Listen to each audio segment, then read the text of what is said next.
Good. Great. Good evening, everyone. Welcome to AV Geeks, not at the Hunt Library. I'm Jason Evans Groth, digital media librarian at NC State University Libraries. This is our last show of our 11th semester of this series, partnering NC State folks with Raleigh's AV Geeks to discuss vintage educational and classroom films. Skip, who is no longer in frame, Elsheimer, there he is. He's the founder of AV Geeks, and he's an NC State alum. He has been, for the last few decades, collecting film made throughout the last century, predominantly, mostly 16 millimeter educational training and other sorts of how-to movies. He does an incredible job sharing them with the world, and houses right now over 27,000 such films at the AV Geeks archive here in Raleigh, shares them as stock footage for films and exhibits, as research material, and during public events like the one we're in right now. Tonight's theme is a doozy. Let's not do drugs. And we're very excited to welcome our guest, Dr. Elizabeth Nelson. Dr. Nelson, goes by she, her, hers, is a teaching associate professor in the Department of Communication and a lecturer in women's and gender studies. She's interested in radical and subversive embodiment as a form of making justice and making space for justice. In addition to teaching, she does work as a community educator, facilitator, and trainer around a variety of issues related to diversity and inclusion, gender and sexuality, and effective communication. So before we jump into this, just a reminder, while there are over 200 of AV Geeks' compilations available for checkout at the libraries are currently closed. So instead, right now, you should visit avgeeks.com or search for AV Geeks in YouTube or at archive.org to watch more movies like this. And definitely check out AV Geeks at lunch. You won't regret it. Again, this is our last show of the year. We're looking forward to keeping this going for next semester for number 12. But right now, I'd like to turn it over to Skip and Dr. Nelson. Thank you so much. Thanks, Jason. How do I get this thing to switch over to me? I don't know how to do that with Zoom. I guess it's not going to do it. Anyways, I'm up here in the corner. Jason, could you mute your video? But this isn't, you mean it's not about me, Skip? Thanks. Well, whatever. All right, so it's for some reason it's not because I'm hosting the Zoom event. I'm up in the little corner here. I was tasked with picking some films about drugs, and I have so many films about drugs, and so it was kind of a challenge to pick which ones I was going to show. But one of the first ones is a film that's designed to talk to kids and introduce young kids to the concept of what drugs are. It's called Drugs Are Like That, and let's go ahead and watch it. I do too. What? I know all right. But do you know what they do? Sure. What? Make you act funny. Yeah, well. Well, what? You know what kinds there are? Kinds of what? Drugs. I know. You know you can smoke them? Sure, like a cigarette. And you can take them like a pill, too. And you can sniff them. You can what? Sniff them. Smell them like a flower. Come on. It's the truth. And you can stick them in your arm with a needle. A needle? A big old needle. Not me, boy. What if you had to? Why would I have to? Because. Because what? Well, I mean, what? Drugs are like that. If you keep bouncing that ball in the house, I'm gonna tell. Oh, all right. Come on, we'll build something.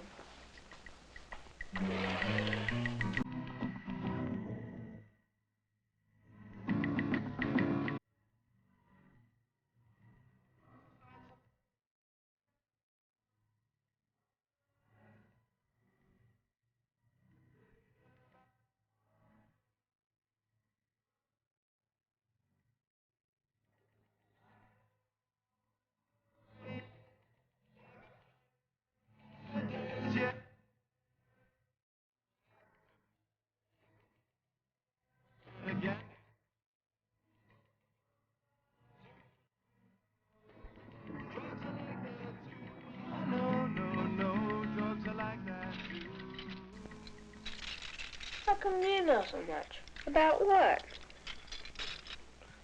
About drugs and stuff. Oh, a lady came to our school today.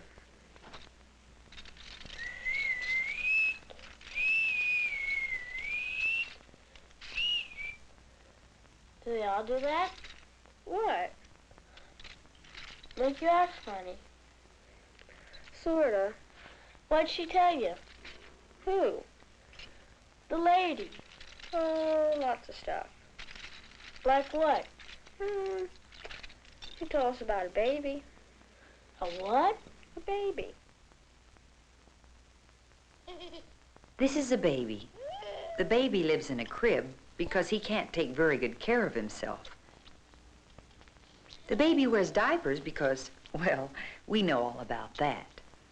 The baby is kind of scared, so he sucks on this thing to take his mind off his troubles. Drugs are like that.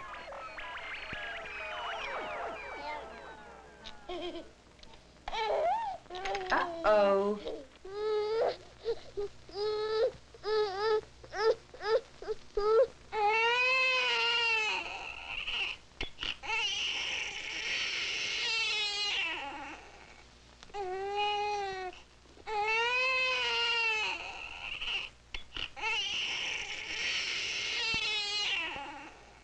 He must really have been hooked on that thing. Drugs are like that, too. You know what that means? Hooked? Like he's gotta have it. Yeah. Give me that. Wonder why he's gotta have that. What? That thing he puts in his mouth. 'Cause he's dumb. He's not dumb, he's a baby. You don't think babies are dumb? No, they're just what? Babies. That's what I said.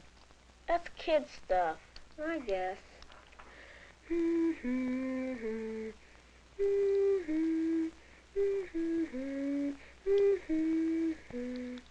What are you making? Something. What is it? A windmill? It's something. Is it a windmill? It's something. What else did she say? Who? The lady. Oh yeah. Did you ever step on a crack? A what? A crack. Step on a crack, break your mother's back.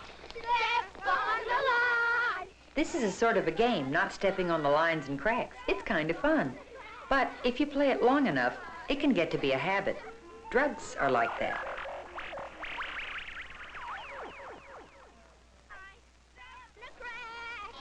Habits are very easy to get started and very hard to stop. Habits can be pretty dangerous sometimes.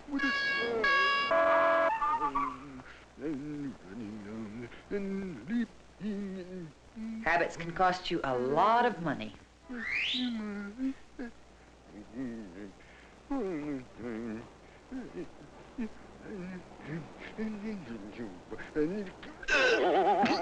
In the long run, habits are a lot more trouble than they're worth.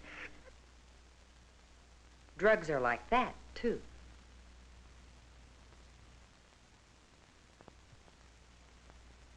The lady said that habits were very easy to get started and very hard to stop. I could. You could what? Stop a habit if I had one. Don't you? What?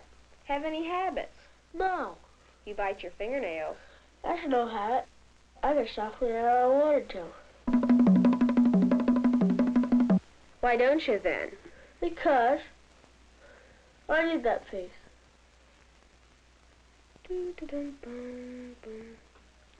How about the way you fold your hair? What about it? That's a habit. Oh, it is not. You do it all the time. I could stop any time I wanted to. Why don't you then? Because.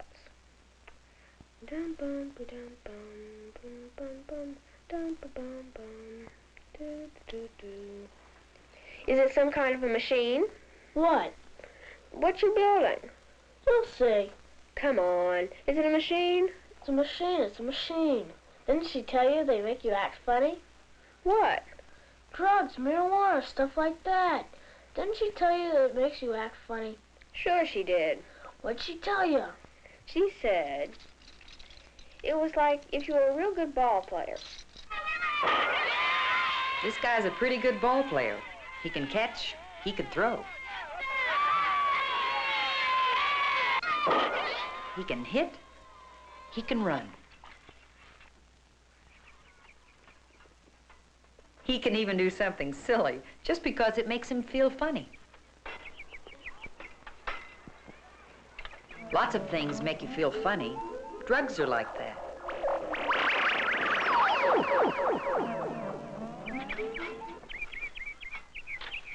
Of course, when you get to feeling that way, you can't do quite so much, and you can't do it quite so good.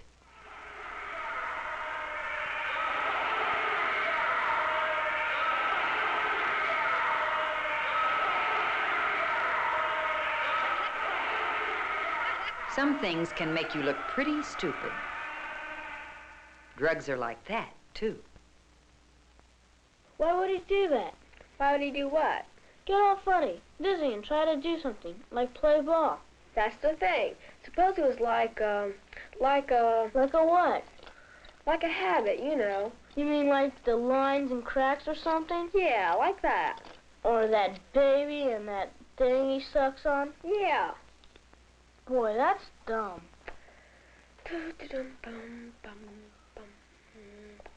What's it gonna do? What? What you're making? Is it gonna do anything? You'll see.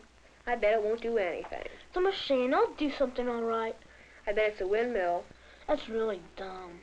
What? Drugs, taking drugs. Oh, yeah. And that's not all. You know something else the lady told us about? What? I'm gonna get some cookies. This is someone who's doing something she's not supposed to. Oh, She's not supposed to get into the cookie jar. It's like there was a law against it. Some things are against the law, you know. Drugs are like that. But go back and look at it another way. She's not supposed to go after the cookies.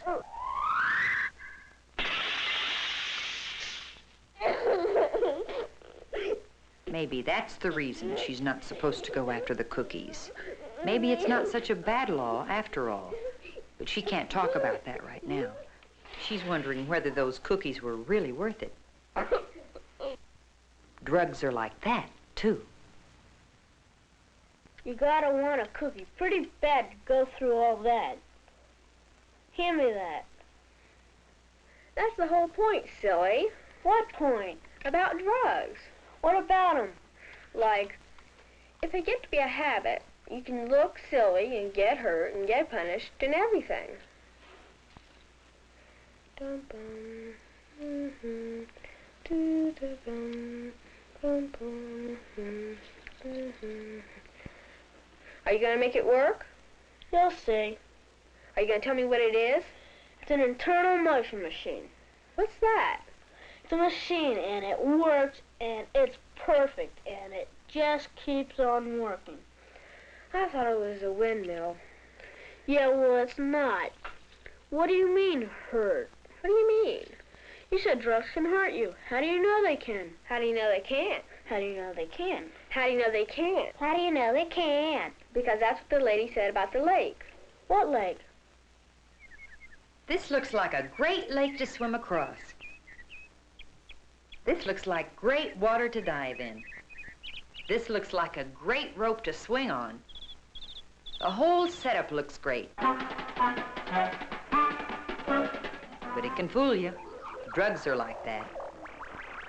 Never mind what they look like they'll do. It's what they might do you have to worry about.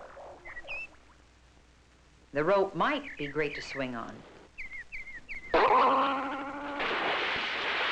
But it might make you look pretty stupid. The water might look great to dive in, but it might be a real pain in the neck. The lake might be great to swim across.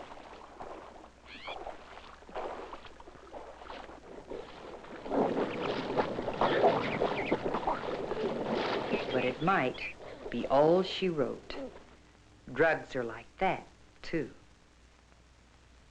So they're not sure drugs can hurt you. They're not sure they can. So why do people fool around with them? Just dumb, I guess. Yeah.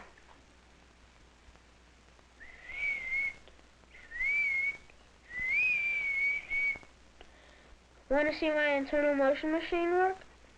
Can I turn it on? Go ahead.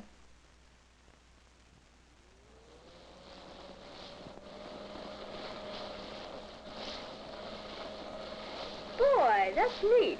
It really works. Of course it works. I planned it all out. You were just lucky. What do you mean lucky? Every single part is doing just exactly what I wanted it to. Yeah. You know what? What? People are like that. Who is? People. Us. We're like the machine. We take good care of ourselves, don't do anything dumb, and everything works fine. Yeah, I guess. What would happen if we made one little change, just for fun? Did what? Just tried one little thing, just for kicks. I don't know.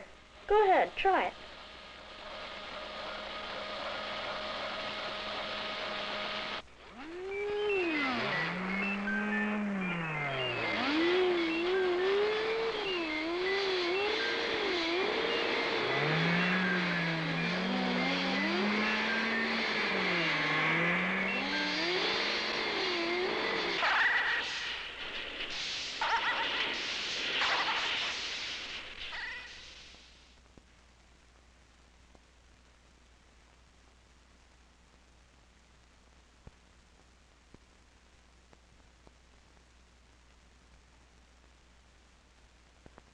All you did was try one little thing. I just did it for kicks. You know what? What? Drugs are like that.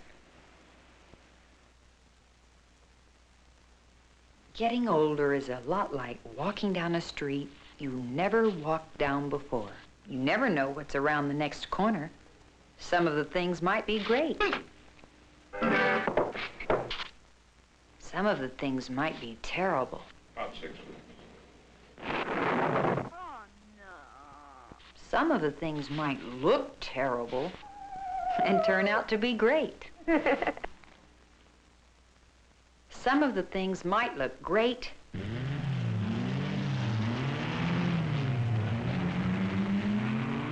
and turn out to be terrible.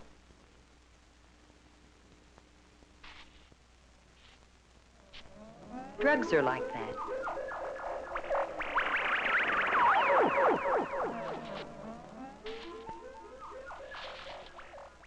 So, be careful turning corners.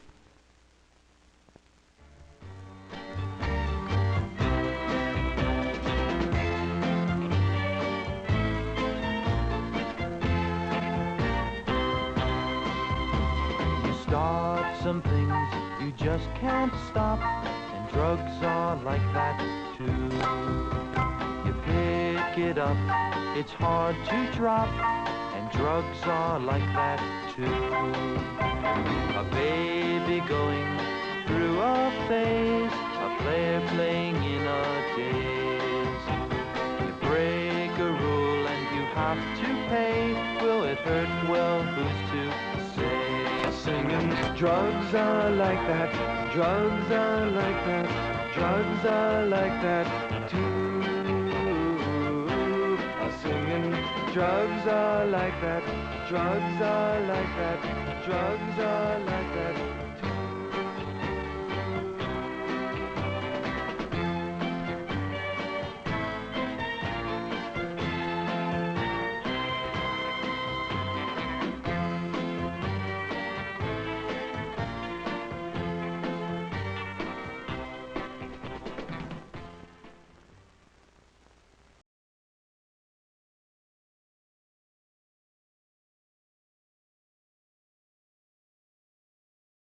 Let me unmute myself.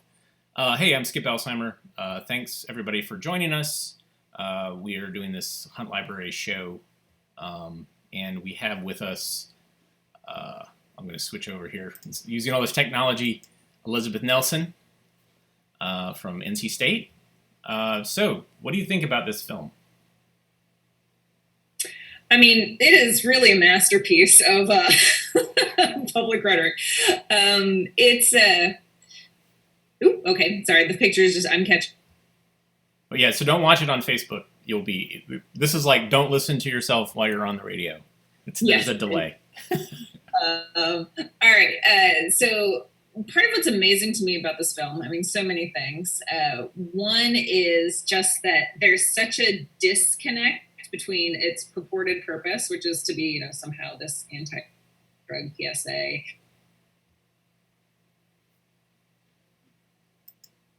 Oh, you froze up. That's weird. Hold on, Elizabeth. You just froze. All right, now you're back.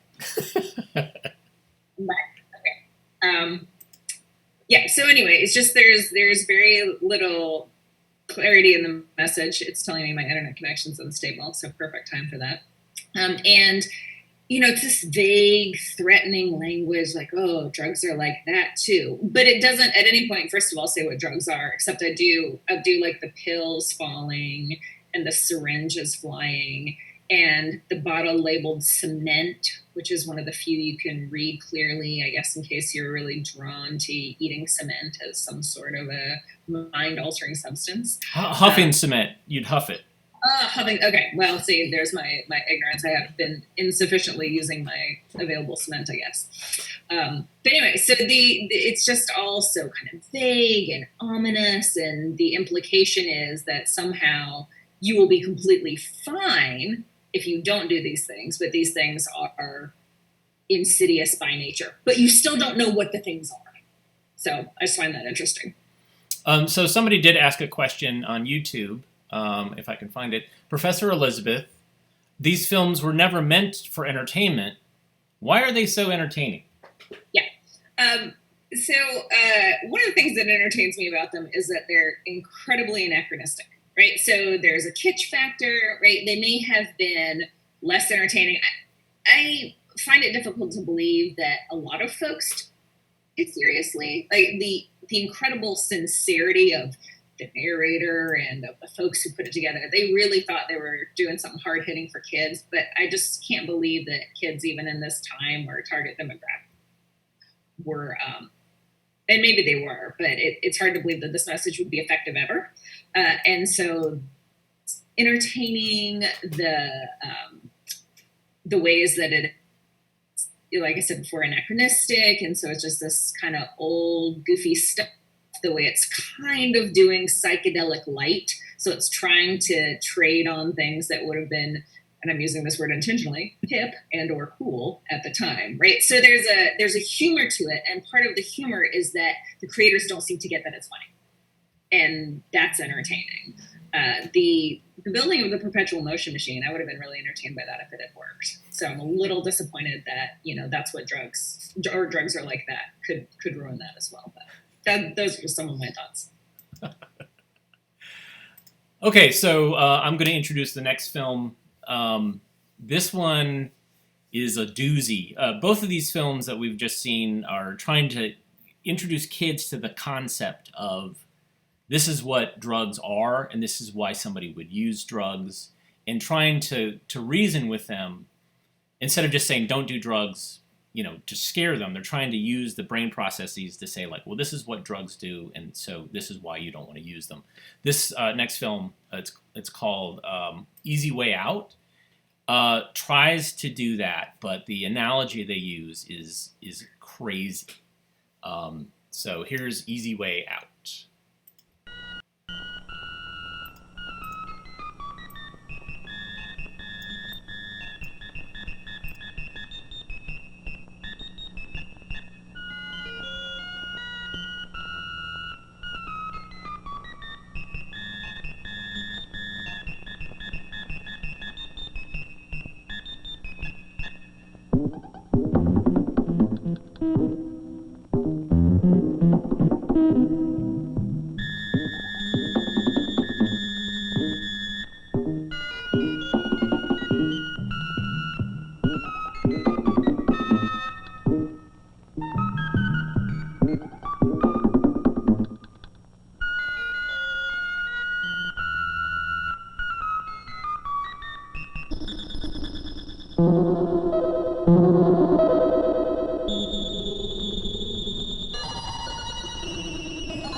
Sometimes living and growing is a confusing, frustrating mess. And it looks like there's no way out of it. Sometimes it seems like there is a way. An easy way out.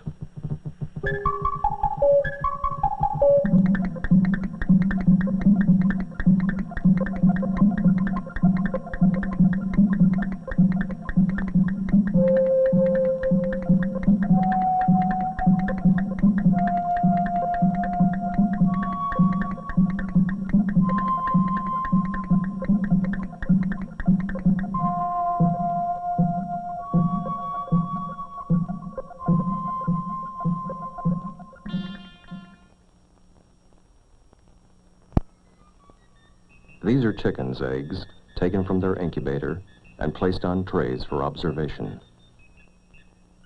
The eggs on each tray are at the same stage of development. They've been incubating for 3 weeks and are just about ready to hatch.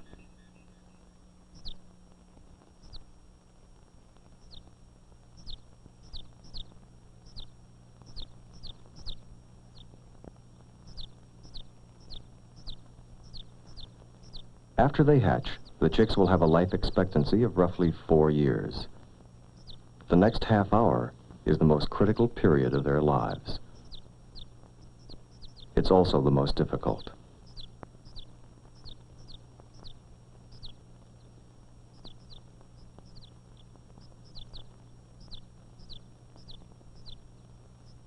There's a very simple way to make it easier. Help the chicks in the red tray.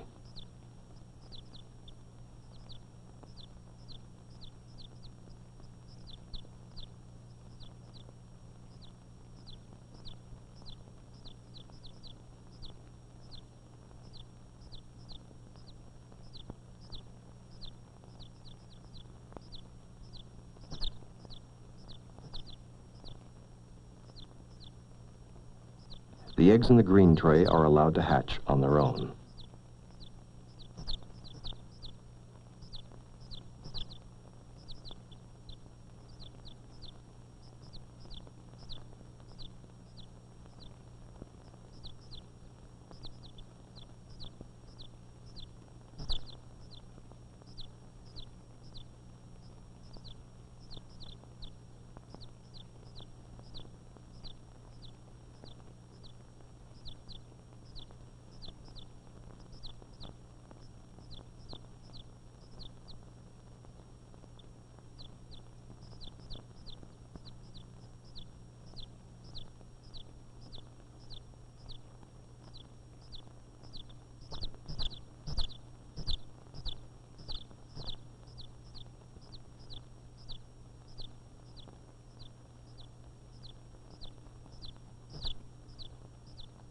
The problem is, it's too easy.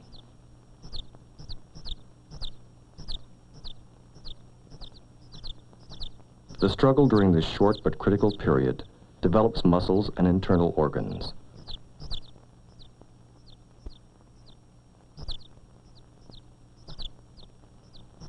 Through their efforts in hatching, the chicks gain strength and vitality.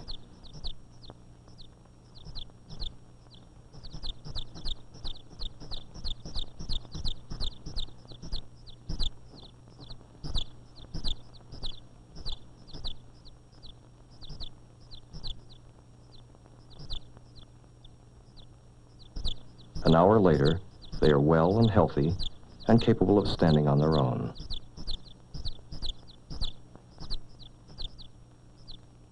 Without the struggle, the chick may not be equipped with the basic means for survival.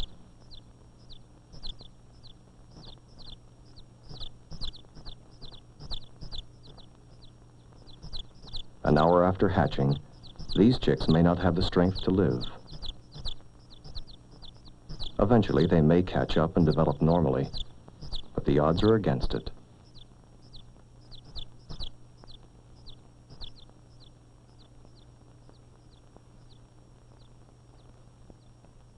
Nobody has proved that all drugs are physically damaging. And used as a means of avoiding the strenuous mental effort of growing, they may seem to offer an easy way out. But struggle develops strength, and making the effort helps gain ability to cope with future problems. What is gained from the easy way out?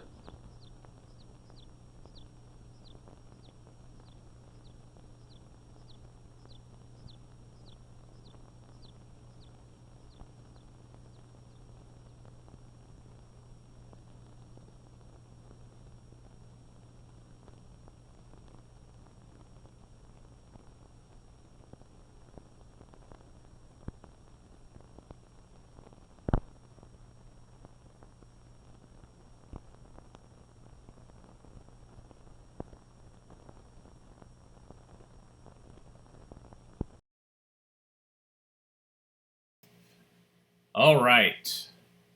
So, Elizabeth, this seemed to be the one that you had a lot of comments about. Woo! Yeah, so we can just start with how twisted it is to basically murder a bunch of chicks to prove a point that you could have probably proven a lot of other ways. So no problem. But the way that the film is structured, so we see these different kids, right? 11, 12, 13, maybe approximately. And we see, there's clearly an attempt at like having multiple demographics present and doing all that. So head nod for that. But there's an implication that things are about to get hard and drugs are going to make them easier.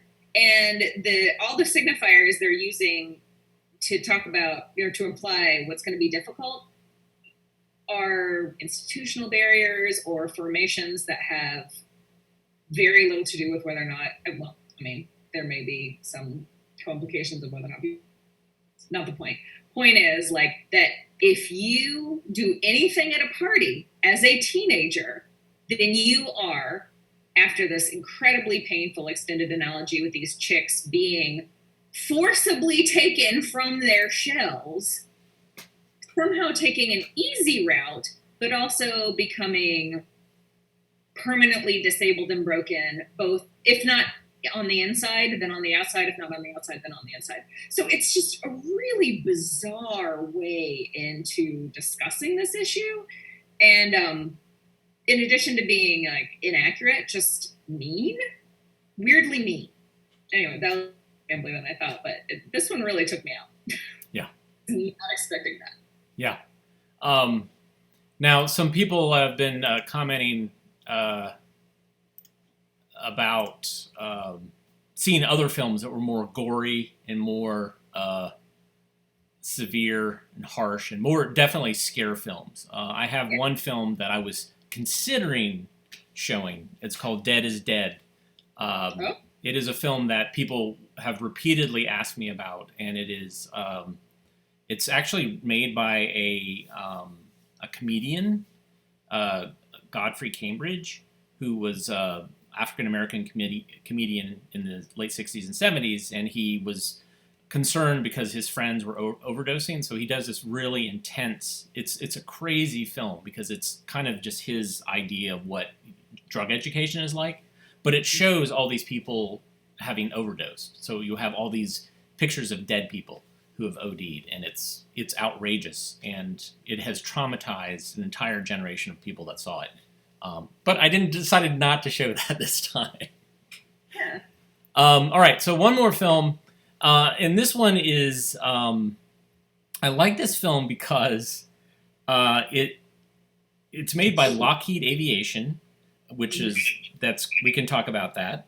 And it was part of a series of case studies of how drugs affected the user. And so there's one called Case Study Marijuana, Case Study Heroin, Case Study Amphetamines, Case Study Barbiturates, and this one, Case Study LSD. So let's watch this.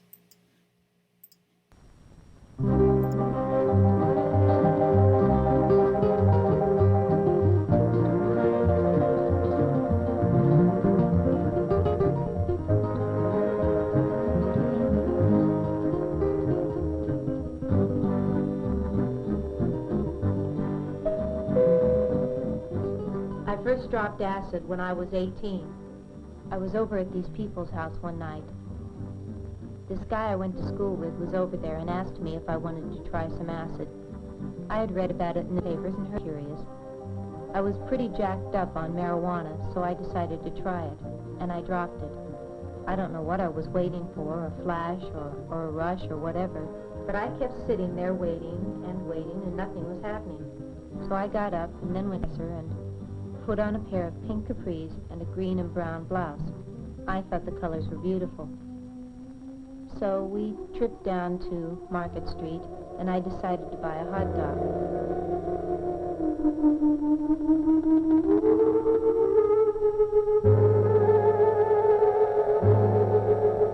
I was very hungry, and I had put mustard and ketchup and relish in the usual, and I put the hot dog up to my mouth, and somebody started screaming.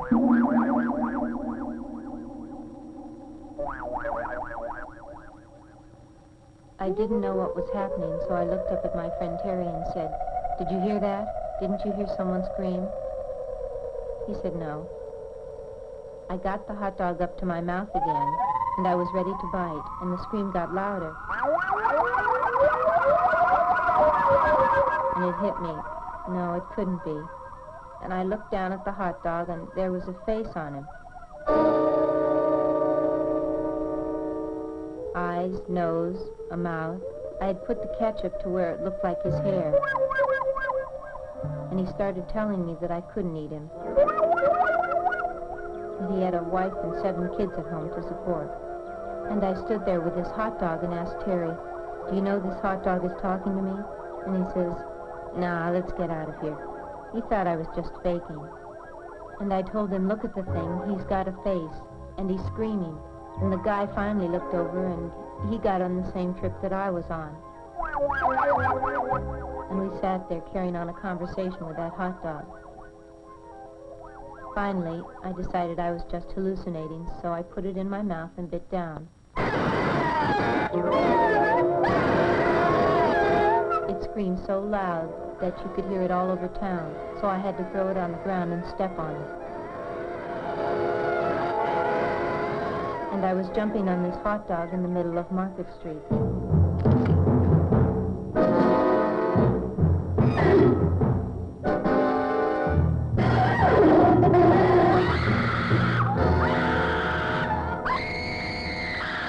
I realized that I had murdered it. And I took off screaming down the street, scared.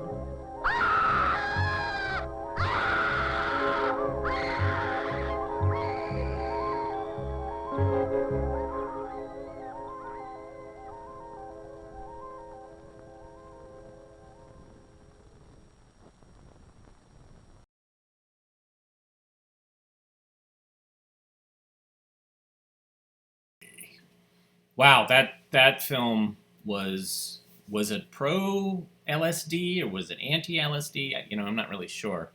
Elizabeth, what did you think of this? I mean, that is quite a film for so many reasons. I think this one is my favorite, partially because it's named Case Study, which implies that there's some level of scientific rigor that I'm just going to argue is absent. And also, it's the perfect slippery slope. Because, she's at a party, and it's a high on one thing, and then another thing comes up, and you just can't say no at that point.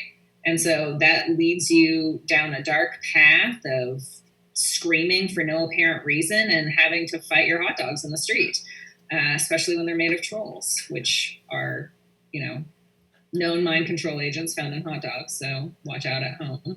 But yeah, so it's a really fantastic film in a lot of ways. I also like how it seems to imply that, you could be fooled by beautiful or interesting people again. So it's not so much the one that's geared at kids. It's like, oh, these look like cool people I would want to be around, but really, they are not okay.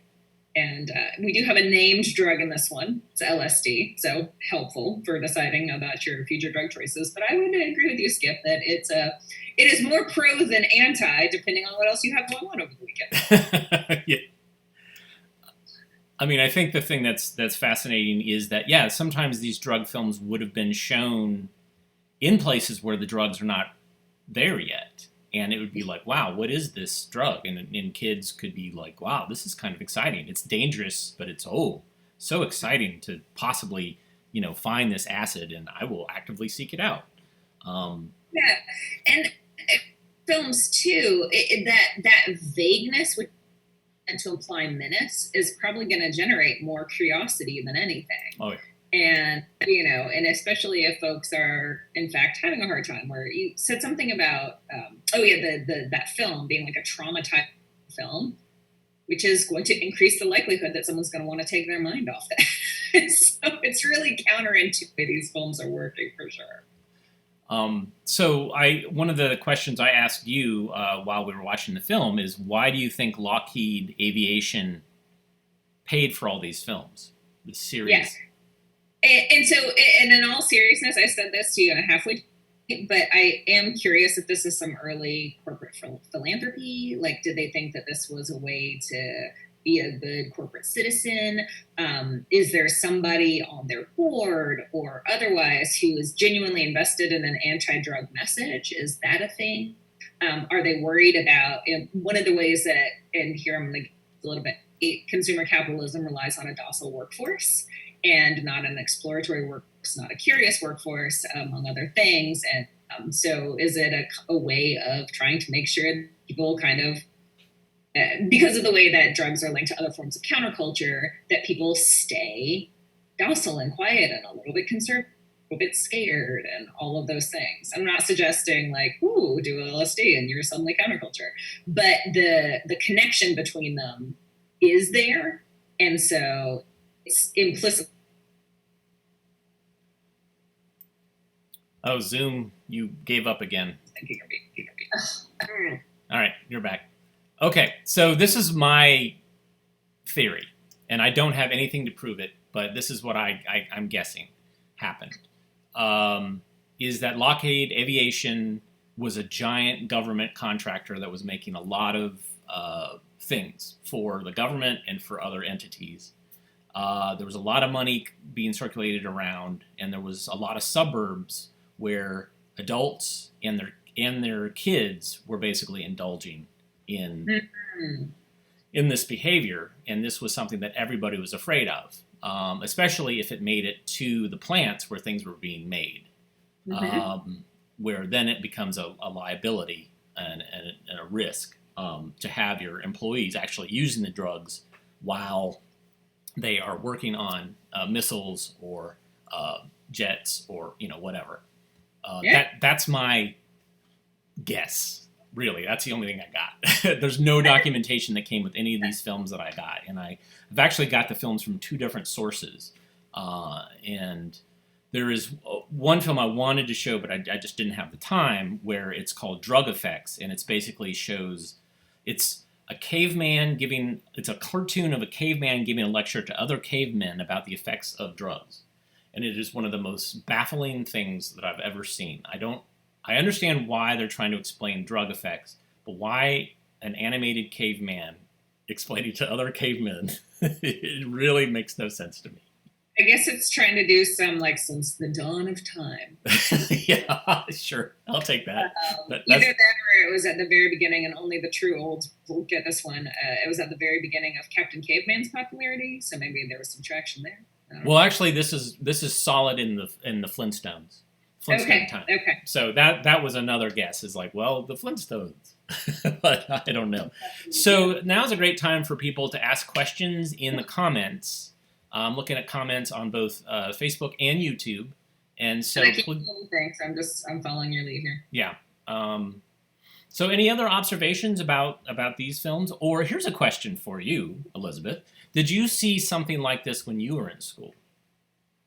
So I did not, for the most part, and I was in school 70s, 80s. Okay, I sound like all this. But it just so happened I was not in schools where this was necessarily for all kinds of reasons. And I also moved around a lot, so I was in a bunch of different schools in my K through 12 years. Mm-hmm. And sometimes in a different country. So no, the only film I ever saw that was anything like this was the rotted lung and cirrhosis liver. But what it actually reminds me of is, and this is part of what got me into comprehensive sex education, is the STI films that I had to watch when I became an RA, where you just saw picture upon picture of gruesome physical outcomes for folks, and it was all hyperbolic. The Mean Girls, if you have sex, you get pregnant, you die. So these films remind me of that kind of thing. Okay. Well, that's a whole nother episode. I've got so many venereal disease and STI films, many of which would not be appropriate to be shown on YouTube or Facebook. We'd have to do a secret one. So just to share a little bit, my father was actually a drug educator, and he traveled around the county in the 70s and showed films. So there's your weird little potential AV geeks, like, here I am identifying with my dad who's showing reels a projector in and shows film. But he did not believe in the drug scare films. He said that didn't work. He said that teenagers would see that and they would just ignore it. They'd laugh at it and just ignore it. And so he had this film that he showed, which was Get High on Life. And it was this film that showed, like, this young couple, like, getting older and all the things that they did in their life that gave them joy, and that was not drug or substance related. It was all life experience stuff. And it had this really hippy dippy song, and it was, oh boy, it was something else. And I actually found a copy of the film and I showed it to him in front of other people, and and they all were like, "Oh, that's where you got it from, Skip, showing these drug films." I got some questions here for you. Are you ready? Sure. Okay. Eric Taylor has written, would it be fair to say that the indoctrination of future politicians at these early ages acted to shape the policy 20 to 30 years down the road? Wow, that's amazing. I would say that's a really smart observation. Sure, yes. Because they're so absolute, they're so either or, they're absolutely lacking in any scientific evidence. They're not considering any other reasons that people might make choices to feel good or a little bit in their life. Okay. All right. You froze up again. Thank you, Zoom. All right, you're back. So here's another question that somebody asked, and I might be able to answer this. Jerry Murdow says, were these films produced in conjunction with any other prevention programs, i.e. DARE programs of the 80s and 90s? There were definitely videos that were made for DARE. I don't absolutely collect the 80s and 90s because that's just a whole nother format and I don't have room for it in my life. But yes, the drug videos continued, and this was during the Just Say No period, which is still kind of remaining around in a way, thanks to Nancy Reagan. But yeah, every generation seems to have, from like the 50s up, they've had these cautionary things. Yeah. And to your dad's point, DARE is one of the most abysmal failure of any sort of public health-ish initiative ever been. Right. So just these absolute and fear-mongering, it's entirely Yeah. Somebody else asked a question, Amy Howard. Are there any modern versions of these films? Any modern versions, incarnations of these films, and what's drug education like today? And she froze up again. She'll be back. She'll be back. Zoom. Oh, no. All right. You're back now. I'm back? Okay. All right. I genuinely don't know. I would say, though, that we have so much popular culture representation, and it still tends towards the moralistic, overly simplified, you have fun, crisis, you never do it again. And so in terms of responsible representations, Euphoria is one that comes to mind because it shows lots of different aspects to things. And, with responsible being a term we could go into, won't do that. But I don't know about actual education films and how that works now. I would hope there'd be some science involved, but doubtful. One of the things we have to kind of think about is the fact that at least one of the drugs that's being demonized in these films is marijuana. Oh, yeah. I forgot. Right. And so...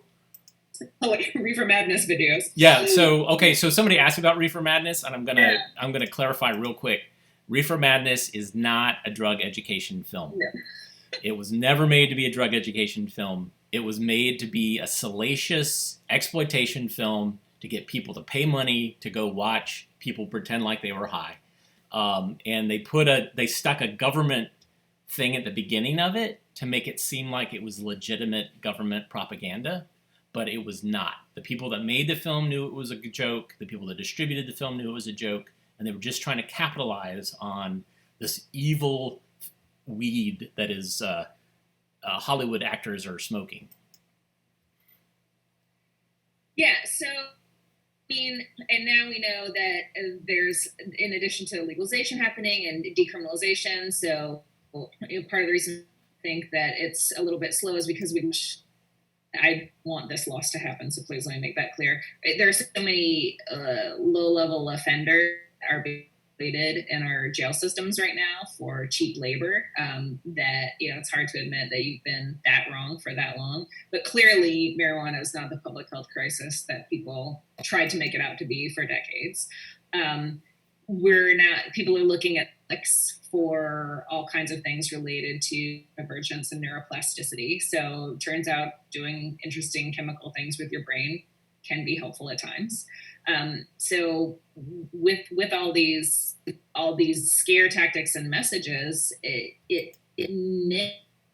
some of the drugs that became popular there was scientific research happening at the time.